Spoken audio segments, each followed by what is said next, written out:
Hi everyone and welcome back. So I ran a poll on my channel this week and so far 85% of people clearly prefer gold over Bitcoin. And look, that's fair. Gold's been trusted for thousands of years as a store of value. But here's the thing. Most people still don't understand Bitcoin. They don't even know what it is yet. So they automatically write it off. They've been told that it's risky. They've been told that it's speculative, that it's just a scam. But just ask yourself for a minute, who told you that? Did you actually go and do the research yourself? Have you been influenced by mainstream media who've been very much against it from the start? Maybe your financial advisor or your financial planner. Now, does your advisor really understand what Bitcoin is? Have they gone and studied it, sat down and worked out how it works? Or are they just repeating what they've been told? So the gold price is skyrocketing. It's over $4,000 an ounce as we speak. People are literally queuing up down streets to buy physical gold, to buy silver. Have a look at this in this article here from The Guardian. Thousands are queuing for hours in Sydney. There's queues everywhere, not just in Sydney, but in Melbourne as well. Some media outlets are suggesting that now's an opportune time to get out and sell your gold, sell the family heirlooms. But by selling your gold, you're actually selling an asset in exchange for fiat money. But fiat money is monopoly money, okay? It can be printed out of thin air, it can be inflated to oblivion, and it loses its buying power every single day. But gold and silver, they actually hold some real value. People buy gold as a hedge against inflation, against economic uncertainty, distrust of governments and things like that, distrust of the financial system. They can see that many countries have huge debt levels. They can see that people in power are spiraling out of control. They see that there is some risk out there and they can see that there is a problem. So they're going to be out trying to buy something that they feel is a little bit better. Now, historically though, when retail investors start buying anything en masse, it can attract speculation. That's when everybody jumps on board and gets excited and it just drives the price a lot higher. And in the past, historically, when you see this happening, it can lead to a fairly severe correction. Now, let's compare gold to Bitcoin. I'm going to lay out some of the facts about Bitcoin that you probably didn't know, factually, objectively. Look, we all know what gold is, okay? 85% of my audience obviously prefers it, so they well and truly know what it is. But what about Bitcoin? Is it magic internet money? Is it just a giant Ponzi scheme? Is it true that it has no real value? Is it true that it has no intrinsic value? Look, that's what a lot of people think, but I'm going to ask the question again. Did you actually do the research to establish that? Or were you influenced by media, financial advisors or friends? Remember, with financial advisors, most of them haven't actually researched Bitcoin beyond what you see in the headlines. They're licensed to sell managed funds, okay? Traditional finance assets like stocks, bonds, and property, right? Their job is to keep your money in the system, whether they actually know that or not, because that's how they get paid. Now, I'm not saying don't have a financial advisor. I'm not saying that stocks, bonds, or property are bad or that they're not good investments. I'm not making any claims about any investments. I'm saying know who it is that anyone really works for, because if your advisor isn't questioning the system, then chances are that they're part of it. And the media, well, we all know that the media doesn't give a hoot about us. They care about their stories, their narratives, their careers, love the hype, and they love the sensationalism. Look, that's the media. It is what it is. Let them be what they want to be. So let's just take a step back. Ask yourself, how do I really know that Bitcoin is actually garbage? Or do I just think I know? Every time central banks print more dollars, the time and energy that you traded gets diluted. That's why a house that cost $3,000 in the 1960s, yes, it's true, they really did, now costs $2 million. The thing that we have to understand is that the value of the house didn't actually go up. It's that the money, it went down. Fiat money lost its value. That's called inflation. Inflation in today's society, in the mainstream, is considered normal. If you listen to the experts, because that's what they've been taught. That's what they teach in school, because that's what we have to live with. But inflation is not normal, not anymore. See, every time someone takes out a bank loan, that's new money created out of thin air. Think of all the new mortgages being taken out all across the world, all across Australia, all across the US every single day. That's all new money, that they haven't taken money from another account and put it into your account. They literally create the money from nothing. That is dilution. That is what inflation is. That's what creates inflation. And the truth, it doesn't slow down over time. It only gets worse. It keeps devaluing the dollar every single day. Cash is not backed by gold anymore. That's a misconception. A lot of people think that it's still backed by gold. Well, that stopped 50 years ago. Cash is backed by nothing. Fiat money only still exists because of our trust. And this is why some people obviously rush out and they're all queuing up down the streets at the moment so that they can buy gold. So without giving Bitcoin any thought at all, let's have a look at the Bitcoin white paper. It's not a secret document. It's public. It's 9 pages long, and it explains exactly how the entire Bitcoin system itself works. Bitcoin, believe it or not, has no CEO. It has no bank. It has no government in charge. It's not a business. It's not a corporation. It's a completely unregulated, completely decentralized form of money. Whereas the current financial system is fully centralized, completely regulated, completely controlled. That's why the system itself hates Bitcoin. But this 9-page document, the Bitcoin white paper, fixed a 40-year problem that computer scientists just couldn't solve. And that problem was, how do we create some form of digital money that no one can copy, that no one can forge, and that no one can inflate, that doesn't need a bank, and that runs entirely on its own? And you know what? Someone managed to do it. In 2009, someone did it. Look at the first line in the Bitcoin white paper. A purely peer-to-peer version of electronic cash would allow online payments to be sent directly from one party to another without going through a financial institution. All right, so peer-to-peer, that means direct, from me to you, from you to your mum, you to your friends, you to your father, whatever you like. There is no middleman required. There is no intermediary. There is no bank required. It is an electronic cash. It is totally decentralized, as in it has nothing to do with the centralized financial system. And it is electronic money that can be sent anywhere in the world pretty much instantly without the need for a financial institution. That's what separates Bitcoin from central bank digital currencies. That's what actually separates it from everything. But paper money, the bank's money, bank cash, paper dollars, digital dollars, CBDCs, and fiat money are creations of the banks. They're systems creations. It's a creation that was designed to rule over the top of you. Bitcoin is the end of the bank. Bitcoin renders the bank utterly useless. If you need to send money to your aunt in Florida, well, how do you do that if you're living in Melbourne in Australia? You go through a bank, right? Now, it's going to take days. It's going to be slow. It's controlled. It's monitored by the bank. It's monitored by the government.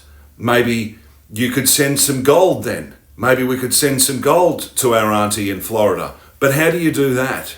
Do you put it in an envelope? Do you put it in a box? And then do you go and send it via the post? What if someone steals it? What if someone confiscates it on the way? Then what? See, I don't think that really works very effectively, right? Would you agree? When it comes to that kind of transaction.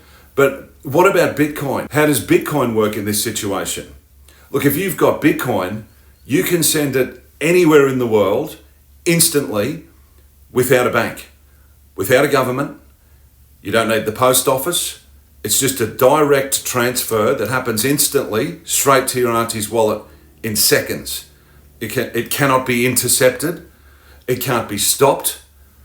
You can send as little as 0.0000001 Bitcoin, and you can send an unlimited amount as well, all in one shot. If you want to send 50,000 Bitcoin, you can send 100,000 Bitcoin. You can send 1,000,000 Bitcoin, if you have it, obviously, all in one transaction, instantly. There's no limits. The only limit is obviously how much Bitcoin you've actually got in your wallet that you can send. Now, storage. If you want to keep gold as a store of value, that's fantastic. But how do you actually store it? What's involved in the storage process? Look, if you've only got a small amount, a few coins or a couple of ounces, it's easy. But what if you have a kilogram of gold or more? What happens if you've got 10 kilos or 20 kilos of gold? Now, some people might think that's outrageous, but there's a lot of people out there that do have that kind of money. They've got a lot more than that, and they may need to store that sort of wealth. It becomes a lot more difficult to store, right? See, some people use facilities, which requires trust of the facility, and it comes with a cost. They might have a personal safe at home, but you're going to need a security system. That comes at a cost. Transporting it around becomes a job. Storing it itself is an expense. It's not practical. That's not to say that it has no value, but it's just not very practical in 2025 when it comes to real use cases. So what about Bitcoin? Well, it's totally different. Bitcoin can be stored on one of these.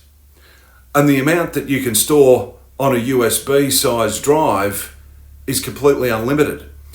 You can have as much as you want on this tiny stick. And this stick is yours. It belongs to you. You get given what's called a seed phrase when you get one of these wallets. And that seed phrase contains a 12-word phrase, 12 unique words. And these words are your keys. And that's all you need. You can keep those keys offline. No one can touch it. So you can send it anywhere in the world in seconds without a bank. You can store it on a device like this. In fact, you don't even need the device. All you really need is those 12 words, and you'll be able to get access to your Bitcoin anywhere in the world, anytime, as long as you have some form of internet access. More now, what about as a store of value? Using it as a store of value, which is what gold has always been for. What about protecting against inflation? So gold is scarce, and that's why people buy it. But thousands of tons of gold get mined every single year. And the higher that the gold price goes, the more incentive there is for gold miners to actually get out there and mine some more gold. And mining more creates more gold. And that, even though not as bad as the fiat currency, it still inflates it. It still dilutes it. It's not diluted to the same extent that cash is, obviously. But nonetheless, it does get inflated. And this is a fact. But Bitcoin, totally inflation proof. It cannot be printed. It cannot be expanded. It cannot be mined beyond 21 million coins. 21 million coins is hard capped, fixed supply. There's no more, ever. Right? Let that sink in. Only 21 million Bitcoins, and there's 8 billion people on this earth. For everyone to have one Bitcoin would be absolutely impossible. And a lot of people will say, well, look, Bitcoin's ridiculous. It's over 100,000 US dollars a coin. I can't afford that. But Bitcoin is divisible as well into what's called Satoshis, the smallest amount, like 1 cent. Bitcoin has Satoshis, the dollar has cents. Bitcoin can be transacted down to 0.0000001, which is one Satoshi. A dollar is made up of 100 cents. A Bitcoin is made up of 100 million Satoshis. So if there's a financial crisis and you need to buy some bread and milk, or you need to exchange something, you can easily transact small amounts with your Bitcoin or with your Satoshis. But because Bitcoin is only 16 years old, people don't really calculate Bitcoin in Satoshis just yet. But I believe that that's what will happen in the future. But if you've got gold bars or gold coins, how do you go and spend $8.50 out of your 1 ounce gold bar? You can't really shave some off onto a scale. You can't hand it to the cashier. It's not practical once again. But with Bitcoin, it doesn't matter how small, it doesn't matter how big, it's instant and it's done digitally with no bank, with no centralized system, nothing to control that payment. Some sad speculators jump in and they buy Bitcoin without understanding what it is. They buy it with the hope that it'll go up so they can sell it for a profit and cash it back into monopoly money. Now, tell me, why on earth would you do that? That's not why Bitcoin was created. It was created to replace fiat money entirely, to replace the entire financial system. It was created to put an end to the banking system. The first Bitcoin block that was ever mined came with a unique message that was engraved. And that message said, "The Times, 03 Jan 2009, Chancellor on brink of second bailout for banks." So the creator of Bitcoin, Satoshi Nakamoto, permanently engraved that phrase into the first block as an insignia, as a stick it right up here to the system, to the fiat currency system, to the global financial system. Banks that they say are too big to fail with their bailouts and their bail-ins, which are paid for by us as we lose everything. This is why you'll see Elizabeth Warren in the US was so flustered about crypto regulation. She said herself that with this crypto companies existing outside of SEC regulation under the Genius Act, could destroy the stock market. It could blow up the entire system. It could kill the goose that laid the golden egg for so many people. Mass panic from Elizabeth Warren. Let's have a listen to the interview. They also don't put enough safeguards in place for consumer protection, to make sure that terrorists and human traffickers and drug traffickers can't use the system, and guardrails to make sure that crypto isn't used to blow up our entire economy. You do realize that literally would blow up the value of the New York Stock Exchange.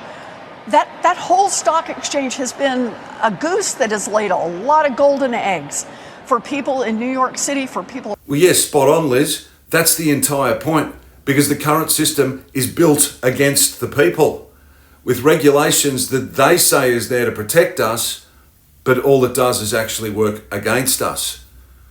See, Bitcoin, believe it or not, was actually built for us.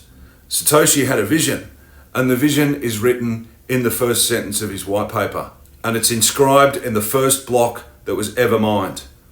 Satoshi disappeared. People think it was developed by intelligence agencies, but if it was, well, they've really shot themselves in the foot, guys, haven't they? Because when people actually work out what Bitcoin really is and that they can't stop it, that it's the hardest money that's ever been created in the history of mankind, that it's completely decentralized and not something that they can control or regulate, well, those intelligence agencies have just made themselves a thing of the past.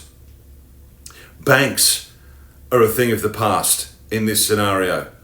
Do you think that that's what intelligence agencies want? See, intelligence agencies are part of the system. They're centralized.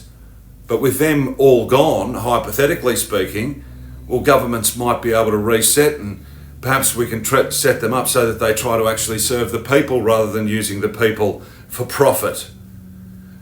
Let's go over to bitcoin.org. All right, if you go into introduction, look up individuals, this website tells you exactly what it is. First one here, mobile payments made easy. Bitcoin, when used on a mobile device, allows you to pay with a simple two-step scan and pay. There's no need to sign up, swipe your card, type a PIN, or sign anything. All you need to receive Bitcoin payments is to display the QR code in your Bitcoin wallet app and let the other party scan your mobile or touch the two phones together. How easy is that? Security and control over your money. Bitcoin transactions are secured by maths and energy. Cryptographic signatures prevent other people from spending your money. Energy spent by proof of work prevents other people from undoing, rearranging, or losing your transactions.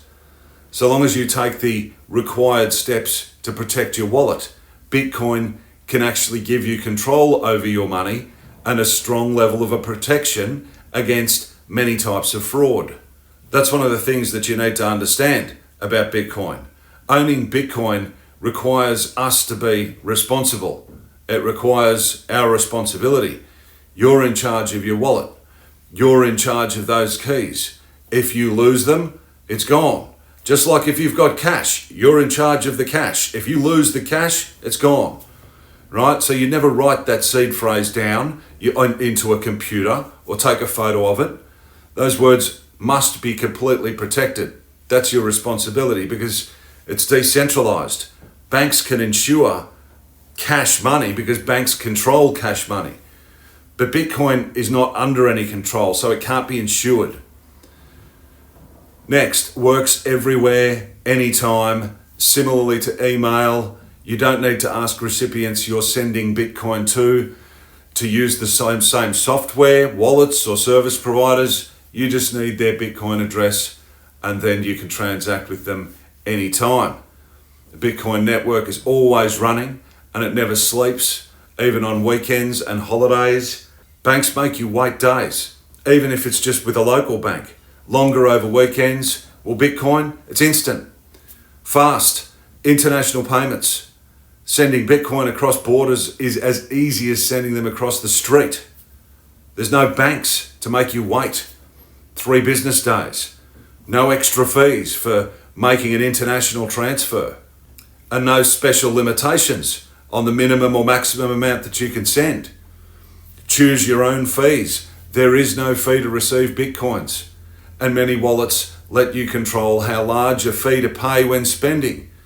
Most wallets have reasonable default fees, and higher fees can encourage faster confirmation of your transactions. Fees are unrelated to the amount transferred, so it's possible to send 100,000 Bitcoins for the same fee it costs to send 1 Bitcoin. If you want to send through exchanges like Coinbase, of course, or CoinSpot, well, the fees are going to be a little bit higher because they're exchanges that are built for profit. They might sell Bitcoin, but they are not the rulers of Bitcoin, or they're not in control of Bitcoin. But once you've actually bought your Bitcoin and transferred it to your own cold storage wallet, well, the fees are minimal when you're transacting, when you want to send them to friends, people, or buy things and use it as a medium of exchange. Protect your identity with Bitcoin. There's no credit card number that malicious actors can collect in order to steal from you. In fact, it's even possible in some cases to send a payment without revealing your identity. Almost like with physical money. This is what we can do with cash. You should, however, take note that some effort can be required to protect your privacy. And over here, if you're a real nerd, you can read this 9-page white paper here and learn exactly how it works. The technical side. Look, I'm not telling you what to buy. I'm not a financial advisor. That's not what I'm doing here. But I wanted to give you the facts, and you now have the facts. Keep doing the research. It's your money. Don't trust what I say. Don't trust what anyone says. So thanks for watching, guys. I hope you found it valuable. Don't forget to hit like and subscribe. Throw a comment down below. Did you know about Bitcoin? I'll see you in the next video.